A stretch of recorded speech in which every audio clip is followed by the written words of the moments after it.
Hey guys, this is going to be sort of a quick journal reflection on a lot of things I've been thinking about lately. As you guys know, I'm in an addiction recovery journey. So a little bit before my addiction came out and I started this recovery journey, I made some videos about this crazy idea about solving life, quote unquote, solving it. And this is my current model of everything I've learned of the answer to life, the meaning of life, which is kind of crazy, but for me personally, this is really accurate, and I have not found anything that contradicts it. So, on the left here, um, I mean, we can call this God. You can call it God. You can call it the universe or whatever. I'm just gonna make a little star, something yellow, because just to represent most of our energy that we receive on this world comes from the sun. Um, but the sun is just one star in the infinite, practically infinite universe, and it sends us energy. So the energy is just there since the beginning of time. In fact, energy itself doesn't seem to experience time. That light is like I don't know what to call a vector. I'm not really a astrophysicist or a mathematician or anything. I just know that light kind of moves the way it does. It radiates, and it's always been there, and it goes at the same speed regardless of space and time.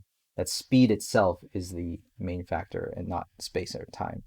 Anyway, that being the source of energy goes to us, and the reason I draw us this way, this being man, you know, but I draw it like this because it's a Turing machine. It's a computational machine, and DNA is kind of like a Turing machine, and this could really represent anything living.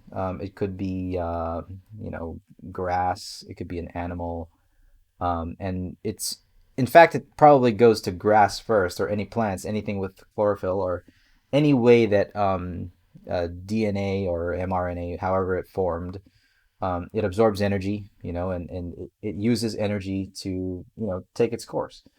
Um, but if we replace this with us, that this machine is man, we have our DNA, we're I guess a Turing machine, and we have the computational ability to do whatever we want. That's what the complexity of the human brain is kind of designed to do. That it's able to take all this chaotic life in the universe going on, try to make sense of it, and then figure out what to do with it. It's supposed to be adaptable because adaptable is the best way to navigate the chaos. Um, Adaptable with a goal, because what's the purpose of intelligence if you don't have a goal? And what I've found, and what seems to sort of cover everything, is that if we direct our energy toward other life, whether it's cultivating a garden, raising some animals, giving to your family and your friends, that throughput of energy, if it's a very efficient throughput of energy that cultivates life, then to me, that's morally good. And to me, that's the meaning of life. So, because what I've realized with my own life is that what is waste? Wasteful energy. That could be a lot of things. It could be wasting time. It could be wasting resources. It could be whatever. And I think the more efficient that this system gets, the more efficient I get at using my own energy to cultivate life, then that's morally good. And if I destroy life, that's morally bad. And of course, that's like, it's kind of a selfish thing, right? Because what is life? I know life is going to carry on however it does. And sometimes we need to destroy life. If you can call a virus life, I don't know, some certain bacterias, flies, and pests. So it's like we have a preference towards human life, of course. And of course, even our um, cultivating of animals and plants. So we're going to cultivate the animals and plants that are useful to us.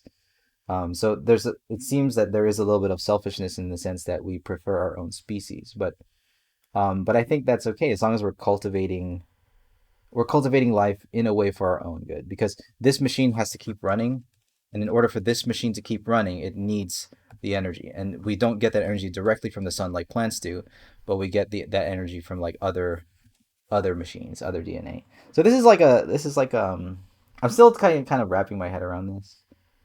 But this is my model, and how I'm applying this model right now is that there are people that are most important to me, and those are the people that I need to give my energy to, and I need to do it efficiently.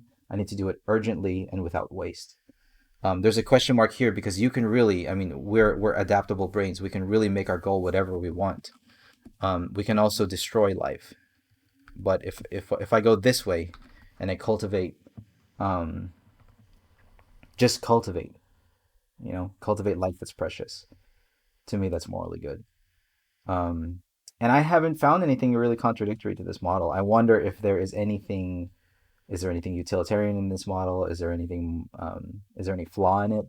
Because this model is not just based on like my religion or whatever. Because yeah, so what if I base my life on religion? Because religion is trying to the purpose of religion and understanding God is to find like ultimate truth. And so a lot of this stuff is also based on just like nature, physics. This is how energy works. It radiates, quantum physics. Um, I could talk about probability and stuff like that, but on large scale, we might as well say the universe is deterministic. Anyway, I could talk about this stuff a lot. If you guys ever come on my stream, I could talk about this stuff. But um, one of the things I'm trying to do is just really figure out my life, get it together, give myself clear purpose, and I have it. I feel like through this model, I have it. And I could talk about like all the complex nuances of like what I'm figuring out, but I want to make sure that my model is right. As sometimes it seems like it's like useless effort, but for me this is really meaningful because if I keep this in my head, I could even do it this way. We read left to right, but if I do it up to down like that, then it's like, it's a little bit prettier that we get energy from the sun and I radiate it out to cultivate life. Um, but anyways, yeah, I'm gonna be sharing more in these journals as I share my art journey and everything. I think one of the things is that I want to be useful to people and I want to share wisdom and knowledge that really helps people figure things out. Because, like I said, the reason I draw this as a Turing machine is that we are so adaptable to figure out anything. That's how our brains are designed. So any problem that you have, um, I mean, problems are dependent on goals because problems are things that would prevent you from reaching your goals. But anything that you can have can be solved by, with computation, with time, use of that energy for computation. Um, and it's like, if you have goals, what are you directing it toward? I realized that I had many, many goals, like wanting to be the best gamer in the world or whatever, and those goals didn't cultivate life, and therefore I realized that those goals are actually morally wrong. Like I was free to do things I enjoyed, but they weren't directed toward anything good. And directing our energy towards something good is the purpose of this model, and that's what I want to do with life. I'll talk to you guys soon. I love you all. Peace out. Bye bye.